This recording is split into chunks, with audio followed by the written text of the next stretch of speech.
এক রৌদ্রোজ্জ্বল সকালের কথা।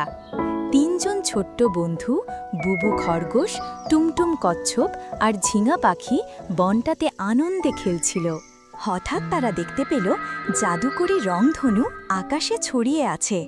তখন তারা ঠিক করল রংধনুর শেষ প্রান্ত খুঁজে বের করবে। একটি পুরনো মানচিত্র দেখে তারা তাদের ব্যাগ প্যাক করল এবং বড় একটি অভিযানে বেরিয়ে পড়ল। তারা নদী পার হলো, একে অপরকে সাহায্য করল, আর কেবল তাদের সাহস আর একটি আলো নিয়ে একটি অন্ধকার গুঞ্জনশীল গুহা পেরিয়ে গেল।